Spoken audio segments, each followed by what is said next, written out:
This video today is going to be about some of my rescued animals. It is the best feeling in the world to be able to give an animal a second chance of happiness. So I hope this encourages you to open up your home if you have the chance to be able to give an animal a home, because money can buy happiness when you pay an adoption fee.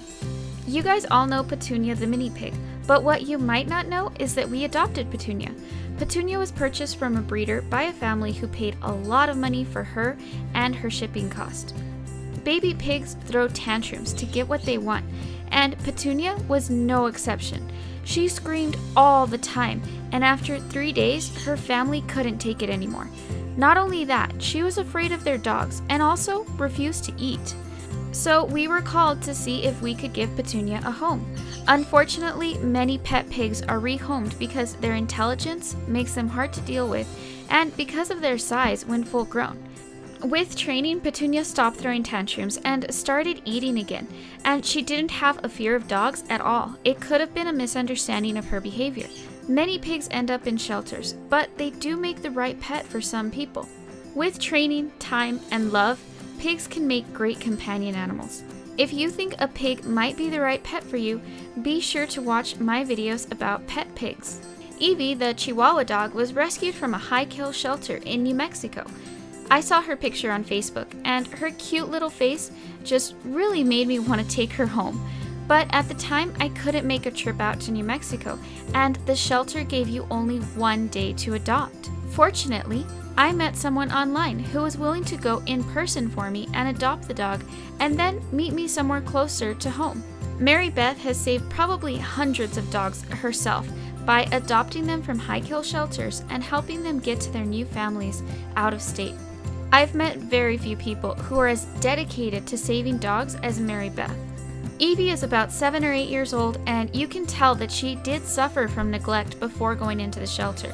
But now, she lives a pretty comfortable life, spending most of her time in bed and eating a raw diet. Chihuahuas are the second most euthanized dog in the United States.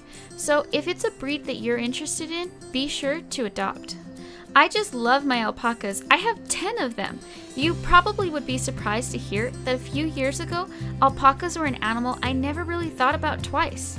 It wasn't really until out of the blue, someone contacted us and said that they had 4 rescues that badly needed a home and some tender loving care. It was very unexpected and last minute. It was also the beginning of fall, which is the worst time to buy hay because by then everyone has stocked up for winter. But it was also a wonderful opportunity to add some new faces to our family and an opportunity to learn from a new animal. So we decided to adopt. When we finally got to meet them in person, we were heartbroken. They were severely starved and had been sheared very late in the year. The previous owner had pastured them on poor grass and hadn't fed them. They really did need some tender, loving care. We got them on a feeding plan to help them start gaining weight, but not so much food that would make them sick. It was really hard to ration it, but we needed to ease them into it as to not shock their system. They also badly needed vet care. One of the girls had an eye infection, and they all needed hooves to be trimmed and teeth to be trimmed. They wouldn't be able to gain weight until their teeth were trimmed, so we immediately brought in our vet to help.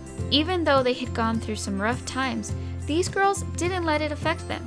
You could tell they were happy now, which is one of the most beautiful things about rescued animals. Another animal that is often rehomed is parrots. Parrots are wonderful animals, but they take a lot of patience and they are a lot of work. My parrot Evan lived with another family for 2 years before being adopted by me. He didn't know how to interact with people the right way and would bite as a sort of greeting. That was easily corrected through training and spending time with him. He had been on a seed diet and had never had fresh food. Fresh food should make up about 80% of a parrot's diet, and most parrots have a hard time transitioning from seeds to fresh food. But not Evan. He turned into quite the little pig when he got his beak into fresh food. Evan has enjoyed his new life so much that he has bonded to me very quickly. Sometimes rescued animals do come with some baggage, but that just makes them more like us. We all have our little cracks and bumps and bruises, but that is what makes us perfect. If you have room in your life, adopt a rescued animal. because that is the best kind of friend you can have.